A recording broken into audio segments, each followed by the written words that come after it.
At Arizona State University, we're bringing world-class education from our globally acclaimed faculty to you. Ranked #1 in innovation for 10 consecutive years and #2 among public universities for employability, ASU isn't just ahead of the curve, it's creating new paths to success. Earn your degree from the nation's most innovative university. Online, that's a degree better. Explore more than 300 undergraduate, graduate, and certificate programs at asuonline.asu.edu. One of the interesting things is I'll sit at a dinner with somebody and they'll ask me what I do. And I'll like, well, here's what I do. And they're like, just like everyone, well, what are the reported benefits? If I keep telling you more reported benefits, you're going to doubt me more.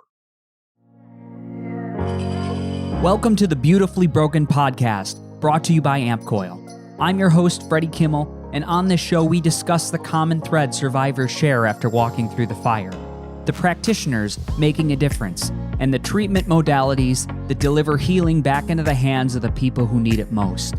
Witness the inspiration we gain by navigating the human experience with grace, humility, and a healthy dose of mistakes. Because part of being human is being beautifully broken.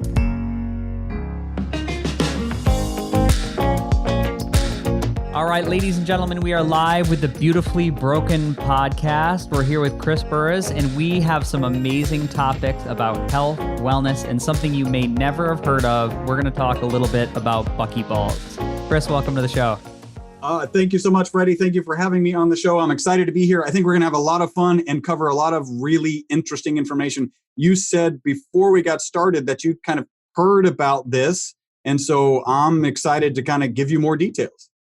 Yeah, I mean, I want to jump in there, but I also wanted to, I just want to let our audience get a little background on you. Can you just give us a little, let's just dip the toe in the water on how you got started in health, wellness, supplementation? Sure. So that's such an amazing question, how I got started in health and wellness, because I let me start by saying what I didn't do. I've been an entrepreneur since I was, when I was 14, I kind of knew I was going to be an entrepreneur. That's kind of a long story, a little bit of a story. We can get into that at some point. But what I will say is what I didn't do is decide that I wanted to make a lot of money and then think, the supplement industry is where I can go make a lot of money. Let me do that. I also just in general didn't decide that I wanted to kind of save humanity with an amazing product and then go do that. I'm certainly not opposed to that, but that's not really how I went. Back in 1991, I started a company called SES Research, and we're the first company that still exists that delivers carbon nanomaterials. And those are fullerenes, and we'll talk about that in a little bit. But really, that material was sold to research institutions around the world, like I said, since 1991. And then really in about 2018, this became a supplement. Our sales were going up, and I had to make the decision, like, was I going to go in and become a supplement guy, which is, I'm as skeptical as you and anyone in your audience about, supplements, like in general. Well, that sounds like a fascinating little story. Did you feel like you were personally in the need of an upgrade through your health, and that's why you went looking there? So there's a lot of people. Actually, one of our big distributors here in Houston, Gwen, I've done some videos with her. They're out there on YouTube. Her story is more of, and would fit directly, like Beautifully Broken, where she was broken and, didn't want to get out of bed and kind of was experiencing depression-like symptoms and all of this stuff. And she became a wellness coach, a wellness practitioner, because she was working on fixing herself and gained a lot of knowledge and awareness that probably a lot of people didn't have. And so now that's what she does. I actually wasn't trying to fix anything. Like literally this just fell in my lap. In fact, prior to, and let's talk about, there's a really pivotal study that's really important, and it was peer reviewed and published in 2012. And basically they assumed that this material would be toxic. And because they assumed it would be toxic, they also kind of thought that it would be used ubiquitously, like everywhere you go. I don't know are you familiar with the benzene ring? No, please. Okay, break this down for us. So the benzene ring it's a six-sided ring of carbon and hydrogens, and it is ubiquitous. It's in plastics, it's in most medicines, it's just all over the place. And when this material, and let's go back, I'll kind of go back in just a second. This material is really a 3D, they assumed it was a 3D version of benzene. And so therefore, they assumed that it would be toxic. And because they assumed it would be toxic and they assumed it would be ubiquitous, again, the reason they assumed it was toxic is because benzene is actually toxic. If you have it around you, you want it in a bottle and secured and put away. In general, you don't want it around you.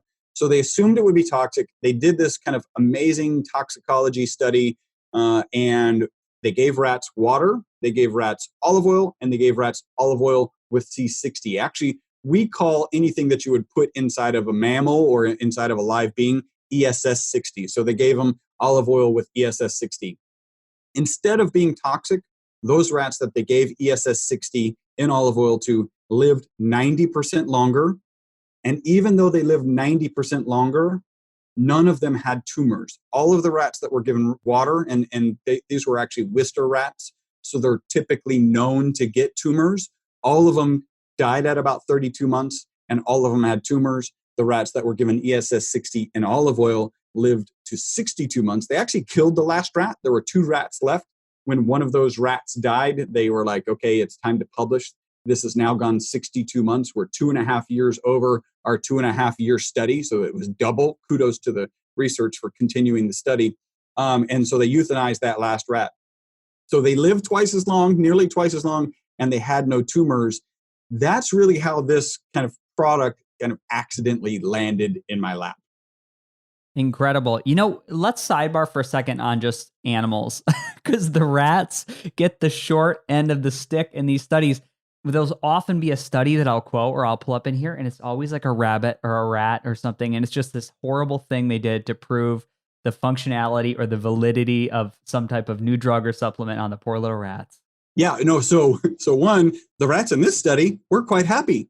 Right, exactly. They got an extra 2.5 years of life and no tumors, right? So there's nothing in that study that shows that those rats were, living a bad life. I've had conversations with some people like this particular product is it's the only thing that's researched. By the way, that 90% extension of life is the single longest longevity experiment on mammals known to man, right? So I'm kind of on this quest. Is there another study on mammals that's longer?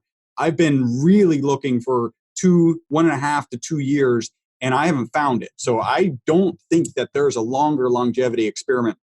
And they didn't have any tumors, and something that wasn't noted. A lot of people I talked to are like, hey, would you be interested in living longer? Maybe even twice as long. And not most, but some people are like, no. And I said, well, what if you had your health, right? What if you were still young and virile and had lots of energy and could work and play like you do now? And then almost everyone is like, well, in that case, yes, that sounds like a scenario that I would like. And so those rats that lived twice as long, it wasn't noted in the literature that they, had a deteriorated life. They were just aged rats, and then they died at month 62. I think that's really an important aspect of this potential. By the way, if the average human lives 90% longer, like the rats did in that study, the average human lives to 152. That's incredible. No, so let's talk a little bit about C60. Okay. So C60, and again, if you put it in your body, we call that ESS 60 because it's been through the right process to be safe for you. It was discovered here in Houston in 1985 is actually 3 scientists, Richard Smalley, Harold Croto, and Robert Curl. And those 3 scientists discovered it in 85, and then they won the Nobel Prize for that discovery in 1996. And before my exposure to kind of all of this, I didn't realize that you usually don't win a Nobel Prize that quickly, right? Usually it's 50, 60 years later, they're like, hey, Mr. or Mrs. Johnson, that thing you discovered 50 or 60 years ago, it turns out that it's really important to our society, and so we're going to give you the Nobel Prize. Like I mentioned earlier, benzene is ubiquitous. They assumed this spherical molecule, and if you imagine a soccer ball, this is the best way to describe it. If you imagine a soccer ball, the lines on the soccer ball represent the bonds between the carbon atoms. So you have this spherical molecule of carbon. They assumed because it was like a 3D version of benzene that it was going to be ubiquitous. And so that's why they won the Nobel Prize in such a short period of time, only 11 years. Have you ever seen a microscopic picture of so we're saying this almost looks like a metal cage. literally, if you were to take the lines on a soccer ball and get rid of the rest of the soccer ball, yeah, you'd have this, really, it's a geodesic dome. You mentioned buckyball. That name buckyball comes from Buckminster Fuller, who is the gentleman who invented the geodesic dome.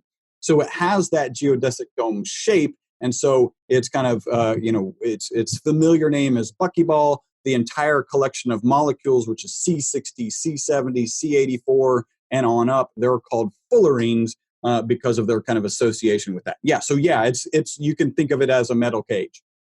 Because I've also seen like a microscopic picture of like a zeolite clay, Right. which is also something that you would use as like a binder to remove toxins from the body, which is also, it's a similar, I'm sure they have completely different properties, but just my head is trying to connect the two. Yeah, so one thing even in the most powerful electron microscope that we have, tunneling electron microscope, you actually can barely make out the shadow of a C60 molecule because it's so small, right? So one way to kind of describe this is you actually can't get much ESS60 in olive oil. You can get about 0.8 milligrams per milliliter. So it's really small amount. Maybe a better example is almost 1 gram per liter. So think about putting 1 gram of sugar, which is next to nothing, right? Yes. Into a full liter of milk, right? In this case, the milk is olive oil and the gram is the ESS60. So barely any goes into there because it actually doesn't dissolve that much. Even with that low solution level, if you take 1 drop of ESS60 in olive oil, it's got and I got a calculation I wrote down, 475 times more buckyballs in it than you have cells in your body. Oh my goodness. There's a size comparison for you. Yeah, it's just that small because, cells in your body are made of, hundreds and thousands of actual molecules, right? This is just one molecule. So it's really got some different properties. And if you think about, okay, you've seen those amazing zoom in views of let's zoom into the bacteria and zoom into the mitochondria or whatever. Like if you keep zooming to the level that we can, you can just see, like, imagine if you were, I don't know, on a 1-story building looking down at egg cartons and you could kind of make the round shape of the egg carton out. That's like about where we can, as much magnification as we can get. Incredible. So let's go into some of the properties of this C60 and what it can do for the body. Yeah. So if it's okay, I want to start on like where we started as an industry back in 1991, talk about those products, and then we can kind of go through the evolution. Please, let's go there. So it's kind of interesting. So in 1991, I'm still in college. We started this company. We're manufacturing and selling fullerenes. And people would ask us, hey, what is a fullerene good for? First, it was hard to, it's a soccer ball, lines, whatever, same kind of explanation. We're like, well, what is it good for? And our kind of running joke was that it was really good for funding. It had just won the Nobel Prize. So it won it won the Nobel Prize in 96. We started in 91. So it just won the Nobel Prize. And if you wanted to do research and write a research grant and it was on this magical molecule that just won the Nobel Prize, you were probably going to get funding. That was kind of the joke. The reality is the buckyball and fullerenes in general perform as well or better than the current best materials in almost every application. So it makes better ink. It makes better tires. It's great in solar cells. It's great in batteries. It's interesting. Lithium is fairly expensive, and so is the buckyball. And so, it'll probably we'll probably see buckyball batteries, in the next 5 to 10 years, just because it's such a good molecule. It's got 6-fold symmetry, and you can get a lot of electrons onto the surface of it, and it can hold those and then release those without deterioration of the molecule, right? We're all familiar with, hey, I got my cell phone on day 1, the battery's amazing. And then on month 11, it seems, or 12, now the battery's not, now you need to use ABC, always be charging, in order to have your phone live. And so that's because of a deterioration in lithium. So the molecule performs really well at that. And again, they assumed it was going to be ubiquitous. That's why they did this toxicology study, which was published in 2012. And it was just pivotal. It's worth repeating. The rats that were given ESS60 in olive oil lived 90% longer, and they didn't have any tumors. and it's the single longest longevity experiment known to man. And you mentioned one thing that was really important, which was about the rats and their involvement. I've been kind of on two quests. One, is there an experiment that's longer, right, than this C60 experiment on rats? And then the other one is, what percentage of rat studies actually apply to humans, right? Because we kind of intuitively, we know there's a number, like, is it 80% of stuff that happens in rats related to medicine actually happens in humans, or what is it? And so I'm on this quest to, like, what is that number? I did ask a professor, Aaron, at DePaul University. I was on the phone. My business partner was actually on the phone with him, and I kind of snuck over there and I was like, hey, I have this question for you. What percentage of kind of medical results do you see that happen in rats that apply to humans? Have you ever heard anyone kind of talk about that? Well, I mean, I know there are certain animals that share more genetic traits with us on certain factors. Like I know even there's, obviously like the monkey or like even like a pig, I've heard we can, because we can harvest organs from pigs. So I've never heard that figure, but I would be fascinated to know as well. So I asked him, and he works both on rat and you're right, pig. My dad always used to brag about his pig heart valve that he had for a very long time. Exactly. Yeah. And so I asked him this question, and he gave it's a little bit long, but it's a very interesting explanation. He was like, listen, there's one case study that the scientific community will use to say, hey, you shouldn't necessarily apply what happens to a rat over to a human. And that case study goes like this. They were testing a drug on rats, and I think it was a fertility drug on rats. And yes, it made the rats more fertile. And then they gave it to humans, but the fetuses were deformed. And so this is that pinnacle study. Everyone's like, see, you just can't apply anything that happens to a rat to a human. And what Aaron said was the problem with that is they never looked at the fetuses of the rats. The fetuses of the rats were also deformed. And had they looked at that, they would have never given it to humans. So it wasn't that what happens in a rat doesn't apply to a human. It was, if you don't look at the right information of the rat result, it doesn't apply to humans. And so for me, the implication is we're talking about a very, very high level of potentially one-to-one mapping of what happens in a rat happens in a human. I don't know if you know this. A rat has more in common genetically with humans than with mice.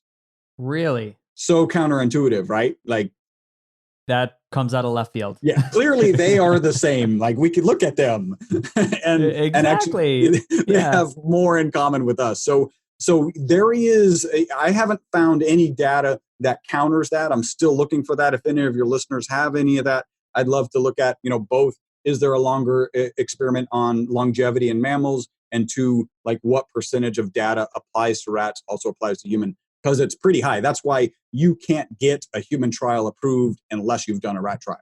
That's just, it can't happen. Incredible.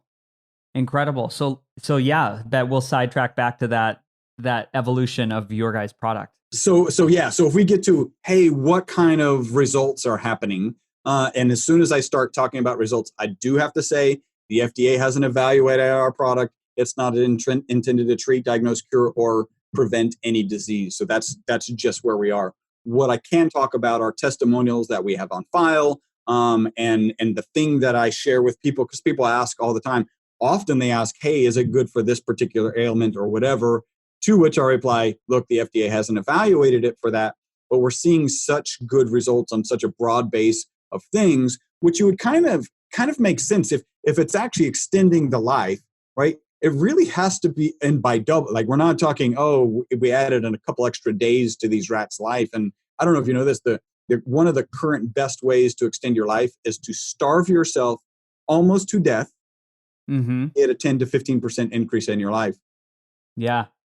There's a great documentary out there on the BBC called Eat, Fast, and Live Longer. I'm a huge, huge proponent of fasting. And it's the most affordable, consistent hack that I've had for my health ever. Yeah. I mean, you could argue what we could do. I often pose this to people. You could argue what we could do to the planet if we each didn't eat for 2 days a week. If we each did a 48-hour fast, I'm pretty sure I've seen some stats on that there would be no world hunger. Yeah. Like it would be that simple. Yeah. So, but yes, go on. If it's really kind of the studies that are talking about fasting that have this 10 to 15% increase, are starvation through the duration of the life, right? Which is a little bit, which is very different from intermittent fasting. And so there is some good research on intermittent fasting. And so, yeah, I think that's a great thing to practice. I'd actually never heard kind of the assessment of, hey, so everybody just doesn't eat for 2 days. Well, I don't know how angry people are going to be. Or hangry, right? Yeah. Hangry. we may thin out the population if we ask everyone to not eat for 2 days. And maybe that's what we need in this state of the world right now. Well, look, we've just solved all the world's problems on this podcast. That's going to be our header for the show. The world is free of turmoil. Yeah. Everyone just needs to be hangry. Yeah. So that's one of the best ways. And I am on this quest for, extension. So if you're talking about the benefits, there's a lot of logic to, hey, I want to live longer, and what research out there supports longevity? And there is good research for fasting, and there is actually peer-reviewed published research for ESS 60 and olive oil. And beyond that, I'm just not aware of anything. And certainly I'm not aware of anything that even comes close to a 90% extension of life. No, there's not. The one drug that I know people were experimenting with, and I do hear this back and forth, was metformin, right? Which I believe is but it's got some pretty terrible side effects, and I've heard long-term insulin sensitivity and some other things that are just not great long-term. But it's nowhere near 90%. Yeah, and right now we're not getting any reports of side effects. Like our most negative kind of, hey, this happened to me is, the product is oil. It's olive oil. Some people are putting it in MCT. We're actually about to come out with it in MCT and avocado oil also. And so some people, if you're taking 5 mils, which is 1 teaspoon a day, that's a lot of oil for some people, right? And so some people are like, it doesn't sit well in my stomach. Also, until now, we've only sold olive oil, which is what the original experiment was done in. So if you want to closely match that, you really do need to stick with olive oil. A really good quality olive oil will actually leave like a peppery flavor at the back of your throat. Oh, yeah. And some people really don't like that. I've actually had people say, yeah, I think your product might be rancid because it left this flavor. I'm like, okay, rancid is normally you kind of purge if you've ever had anything that's rancid. So it's not rancid, it's just this paper. The nice thing is if you just take a sip of water, or you could eat it with bread, like out of an Italian restaurant or whatever, and the flavor is just gone. It's not like a lingering medicine flavor. Listen, I'm 2 months into experimenting with auto urine therapy, so we're not going to go into what I do with the details of the show. But olive oil is nothing. Yeah, you're like, we're all good. We're all good. Let's switch to olive oil. How quickly can we try this? Exactly. So those are the only complaints. There is some discussion about when you take the product, and this will really lead into kind of some of the benefits. Some people, if they take it in the evening, will say that it keeps them up. I can tell you that's not true for me, but I can also have a cup of coffee right before, right after dinner, and then go home and go to sleep. So I might not be the best example of that.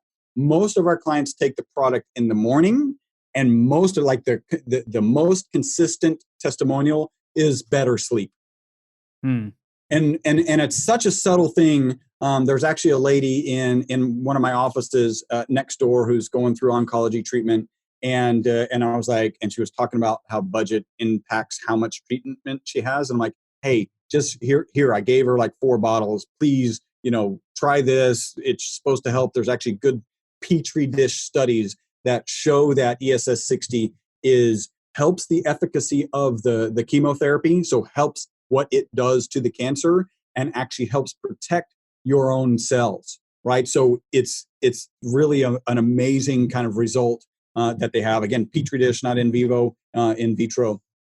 And so I gave it to her, and about 15 days later, I asked her, so have you noticed anything? And she was like, well, Chris, people, if they haven't noticed anything, they're very, hesitant. They feel bad. Like, no, Chris, I really haven't noticed anything. And I was like, well, how's your sleep?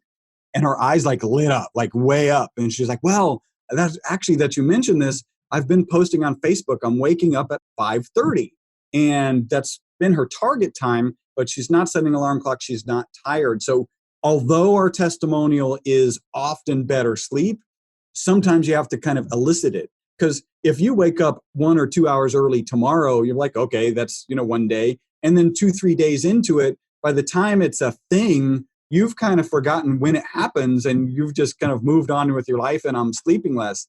And so often people need a little bit of prodding.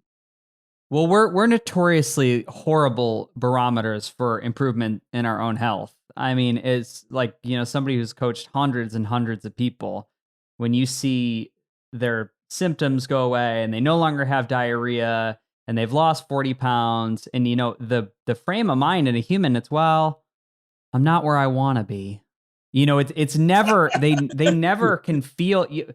I guess it's just the way our brain works, but we can't really feel the gratitude and the pride and the reverence for all the good things that would happen. We immediately look to, as I guess this is the human design, as to what we don't have. Right. And we always want more. I guess maybe that keeps us driving forward to some degree. And it makes it really tough. And it needs somebody like you to kind of coach and say, hey, I feel like you look thinner when we get together. Is there any weight loss? Oh, yeah. Okay, that's I've got a parallel story for you.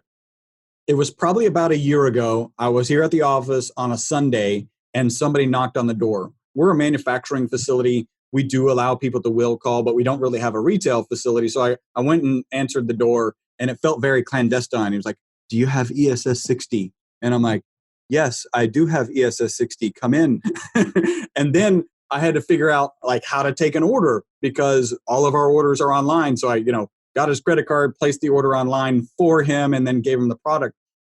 Well, he was back in our office, and this was probably 3 months ago now, and we were running a special on 3 bottles, and it was his third purchase. So our lady up front was telling me this was his third visit.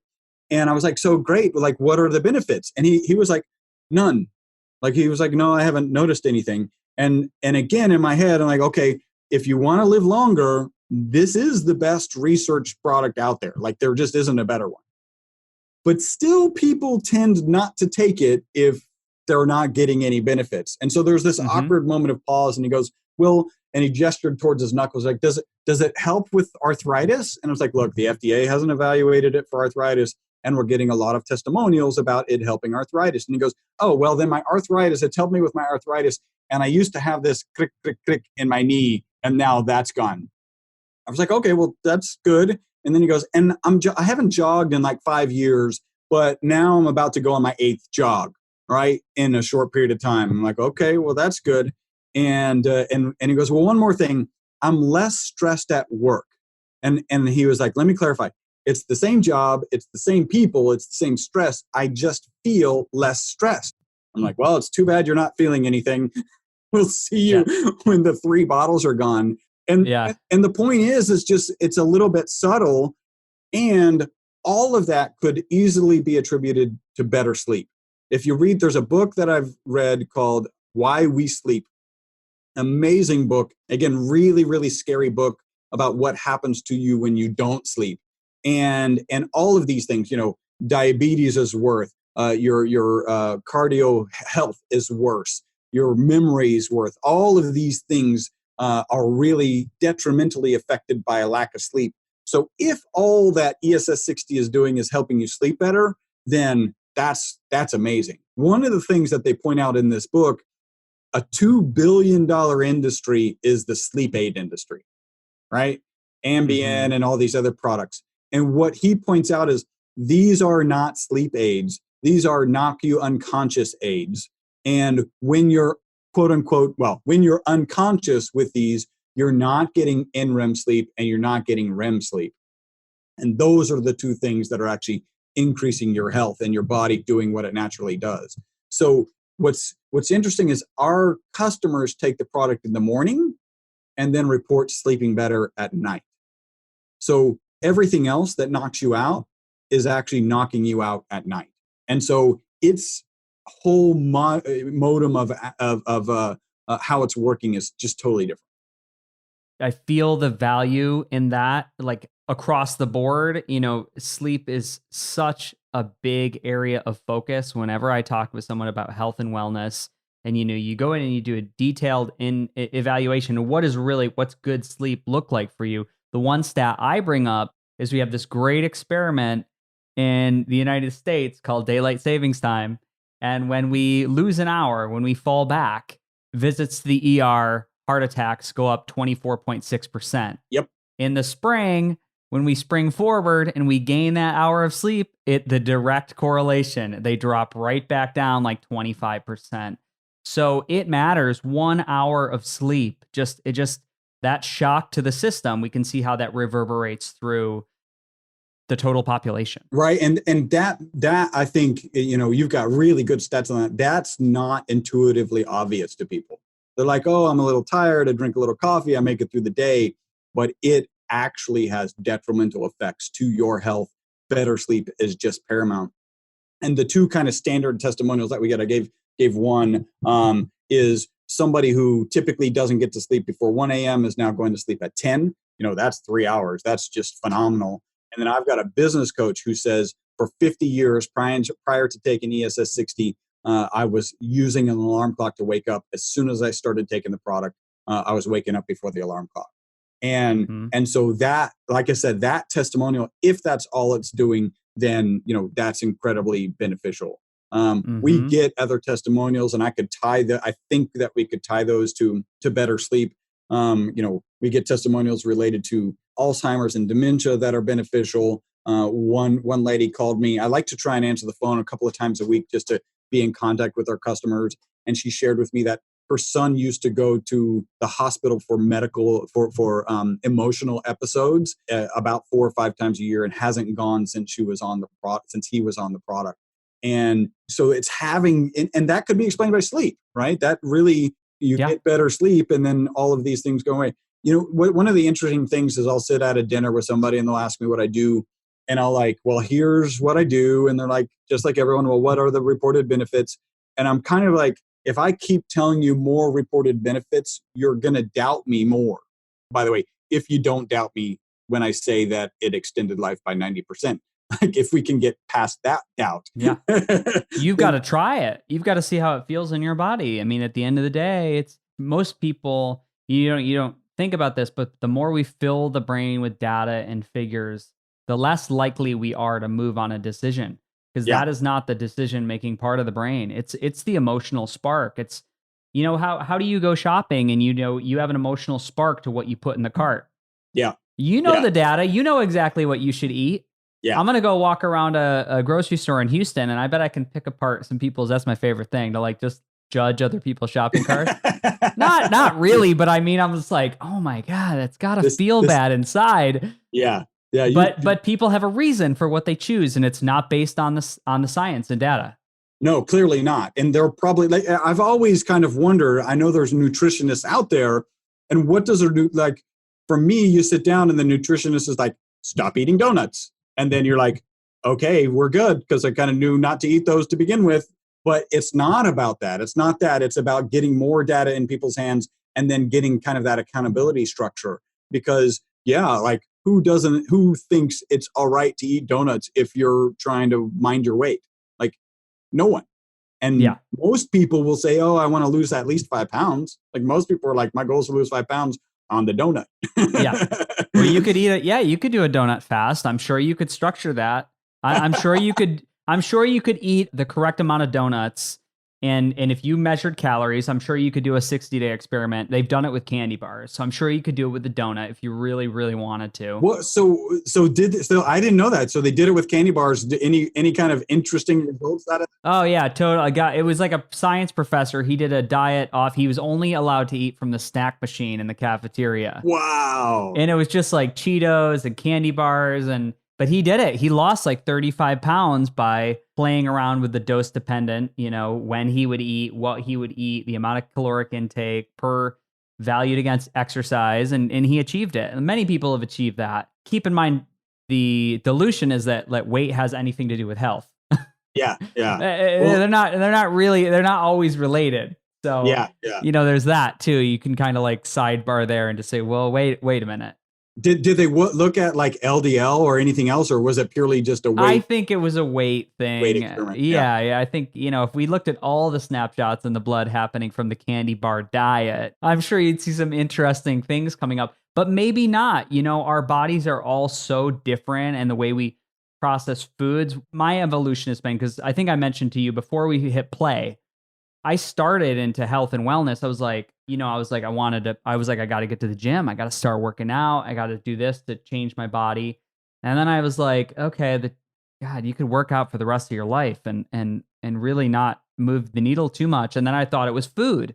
It's all about the elite diet. And I played with every single diet. And now I even, it's really not the food. It's what your body does with the food when it's inside. Yeah. And then it's like, then what does the cell do with it? And then what do the nanomotors inside, I have 300 spinning turbines inside each cell that are maybe kicking garbage out, or they've totally stopped and they're not functioning anymore, as you've got the cell without any working components in it. So where does it really, where is your health start? It begins at that microscopic level. If the cell's healthy, you've got a really good shot. Yeah. But who knows where it's going to go next. It's, we'll go into the quantum level, but it's always an evolution of thinking. That's really good. Yeah. And so the reality is that all starts with what you're putting in your body, and also how it's all intertwined, like how you're exercising, how much you're exercising, what you're putting in your body. All of those things are really important. So yeah, it's a complex mixture of things. It is. And you don't have to go into this, but do we know the mechanism of action to which C60 provides some of these benefits, or is it just a big old mystery? So it's a partly big old mystery. Thank you for using our Houston big old mystery. It's partly a big old mystery. We do know that it's a great antioxidant and a great anti-inflammatory, right? Okay. So current longevity understanding or old age understanding is like it's related to free radicals in your body and related to inflammation. And so if you've got one product that's a great anti-inflammatory and a great antioxidant, then you are kind of ticking the current science best guess. And so my current theory is like like you've got these free radicals in your body, and if you've got C60, going in there and clearing those out, and that's part of the sleep process, is managing free radicals in your body, and you can get rid of that, then that can help you sleep better, and then that can have an impact on all sorts of things. It's important to notice that's just a big old mystery, because it's a little old molecule, right? Yeah. And so it has the ability to cross the blood-brain barrier. It has the ability to get into cells. It's involved in the mitochondria and the ATP processes. We just don't have enough data on that yet. And so we're working, that's one of the things that, there was a really big push when it won the Nobel Prize. And most of that push was related to industrial applications. They always figured it would be really good for medical applications. This is one fascinating thing about the buckyball. So you've got the spherical molecule of 60 carbon atoms, and any atom on the periodic chart can fit inside of it. So it's not molecular, it's not bonded, it's not covalently bonded, it's not ionically bonded, it's just physically trapped inside of it. So there's a new symbol in chemistry, really as of 1985 or whenever they figured out that they could trap stuff in it, the @ symbol. We're familiar with it, from email, but lanthanum at C60 means a lanthanum atom trapped inside of the C60 cage. And so they always theorized, hey, we could put a radioactive molecule inside of the buckyball, and we could make attachments so it likes cancer cells. And then now it goes there, attaches to a cancer cells, and sits there and radiates that cancer cell. That's been theorized from the very beginning. But again, we're ill-equipped to play with atoms, right, as a scientific community yet. Of course. And so that hasn't come to fruition. What came first is this, originally it was a toxicity study that became, the longest longevity experiment on mammals we've ever seen. Amazing. Now, so if somebody's in the audience and they're like, well, you know what? The best way to do more research on this is maybe to try a course. Maybe I'm going to try 2-3 months. Do you have a recommendation on where people should start, and maybe almost like writing out a symptom tracker that they're going to do just to see like where am I lacking right now, and so they can kind of chart their own progress? So first off, that's brilliant. We've had conversations about like symptom tracker, because so often we'll get phone calls or case studies like I've shared with you. I didn't really notice anything until you start asking questions, and the answers to those questions become clear that good things are happening. We've talked about, hey, we need like a before and after. And so you asking this question, I'm going to expedite that, and we'll have that. I would say it would just be like on a scale of 1 to 10. If you're trying to solve, arthritis pain or pains in general, some people have reported improvements in eyesight. If your hair growth is something that's been reported, if you're whatever you're trying to track on a scale of 1 to 10, kind of come up with a chart and say, on a scale of 1 to 10, today I feel this way about that particular aspect of my health, and then do it.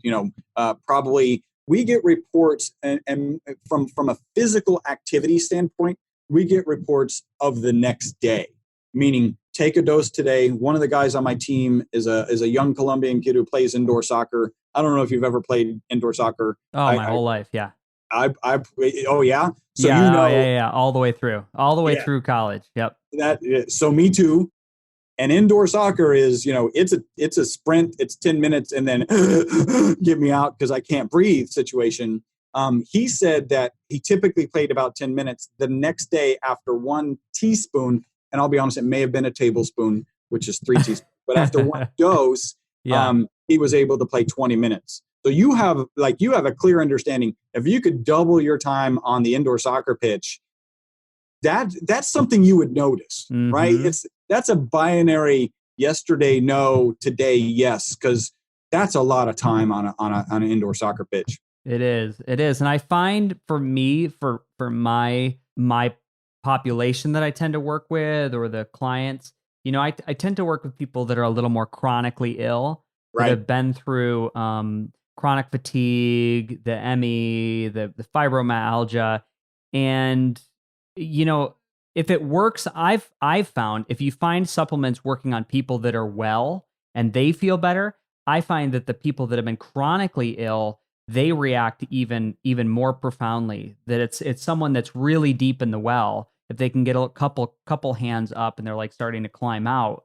But I'm excited. I'm excited to like do some of my own testing with this and see what moves the needle. Well, let me throw this out there. How about I send you a couple of bottles? And then if you're interested, we could schedule another podcast and we could get back and talk about it. And you could say, it didn't work. And I could ask you questions and maybe you do sleep better. Yeah. Or it does work and you can talk about the differences that you've experienced. And if you're interested and got a couple clients in mind, then I can get you extra bottles for them. Let's just, like, you've got access to data points. Let's get you what you need to get more data points, and then let's schedule another podcast. Yeah, let's do that with a symptom tracker, and I'll pick like my 4 people that are really on the struggle bus. Yeah, and then we can design just a standard symptom tracker for what we're looking for, and we can kind of do a correlation. We'll do a part 2. Yeah, that would be really cool. Amazing. What else do we want to tell the people at home when they're? Let me ask you this. So I'm listening. I'm already intrigued.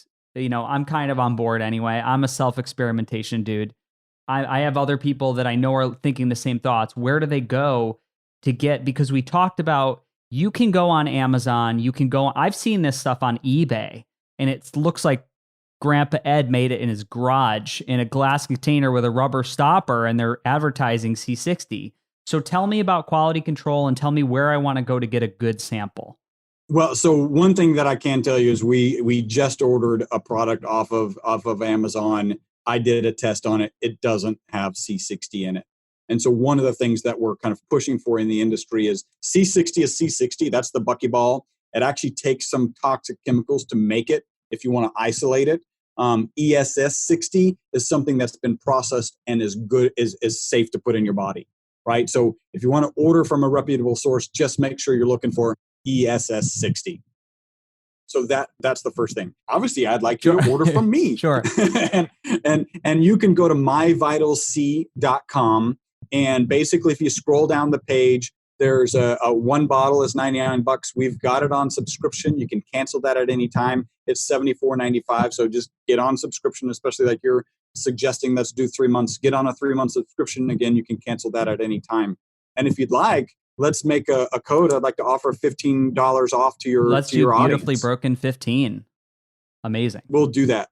and we'll get that all set up, and then we'll get some bottles over to you, and we'll get it. I mentioned one bottle that we ordered offline. There is another company. They have spent an inordinate amount of time kind of proving that they have their own version of C60 in their product, and the reality is that they don't.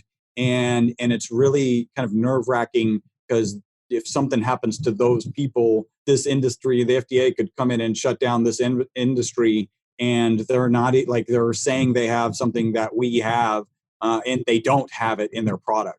Ours was, in fact, I don't know if I mentioned this, our SES Research, so the parent company, was actually mentioned in the original study. So it was our product that actually extended the lives of those rats by 90%. So, go to myvitalc.com and, feel confident in what you're ordering. It's really, really important. It is. And I know there's varying degrees of opinions on, how much we should all be. I know, listen, there was a time I looked at my supplement cabinet and I was spending $1,000 a month easily. If I added in all the other treatments I was doing, it was much more than that.